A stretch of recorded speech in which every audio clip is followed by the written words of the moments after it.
Très chers amis, bonjour. La suite de Pessah, ou la suite des premiers jours de Pessah, comme la suite de la sortie d'Égypte, c'est l'arrivée vers la mer Rouge, avec la mer qui s'ouvre en deux. Durant toute la période de Pessah, comme durant tous les moments solennels, nous avons l'habitude de lire le Hallel, ces chants de louanges que nous avons lus, que nous avons récités lors du Seder de Pessah, mais également chantés lors de la prière du matin. Et dans le psaume 114, qui fait partie du Hallel, nous parlons de la mer.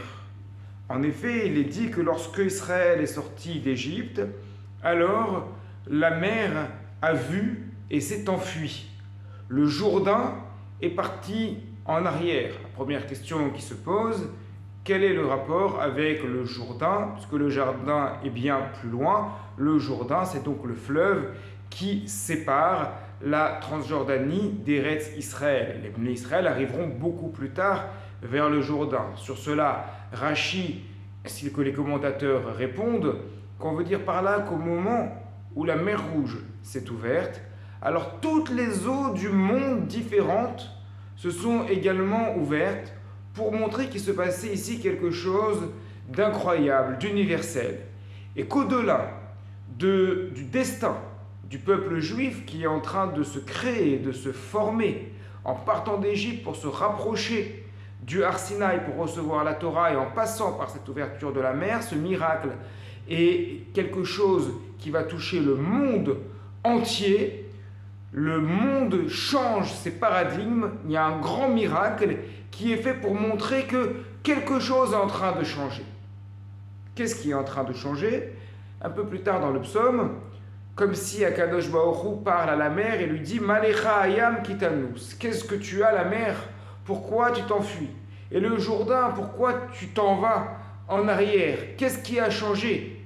Quel est ce changement par rapport à toutes les révolutions, à toutes les révoltes qu'il y a pu avoir dans l'histoire, dans lesquelles on a pu voir effectivement des sentiments d'indépendance nationale, un sentiment de rechercher, un besoin de rechercher une identité propre d'un peuple un peu trop étouffé par un autre peuple. Qu'est-ce qui se passe? Qu'est-ce qu'il y a de différent ici? Et la mer répond, ainsi que le Jourdain, Milifne Adon Rouli Aretz, Milifne Eloka Yaakov, devant le grand maître de la terre et devant le Dieu de Yaakov.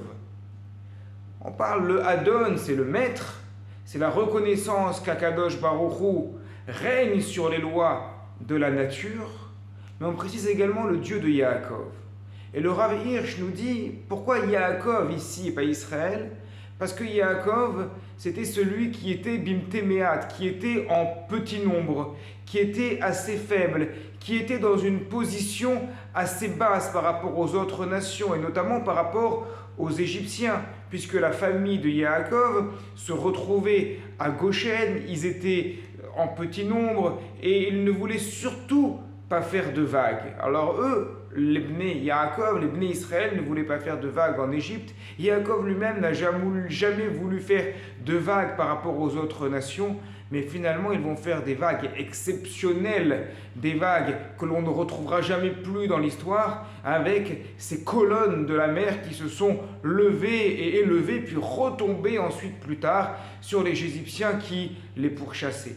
Mais le Dieu de Yaakov, cela veut dire, c'est le Rav Hirsch qui nous enseigne cela, le Dieu de celui qui a toujours été considéré comme le plus faible des peuples, celui qui a toujours été considéré comme de côté par rapport aux nations. Effectivement, on l'a vu par rapport à Esav, qui était le guerrier, le grand, le conquérant. Yaakov se mettait de côté. Par rapport à Lavan également, il a eu besoin de l'intervention d'Akadosh Baruch Hu pour sortir de chez Lavan. Arrivé chez les Égyptiens, comme nous l'avons dit, il ne voulait pas faire de vagues. Mais finalement, les choses ont changé, la nature a été bouleversée pour ce petit peuple que tout le monde regardait comme finalement pas si important que ça. Car la nature du peuple d'Israël, du peuple juif, n'est pas d'être un peuple guerrier.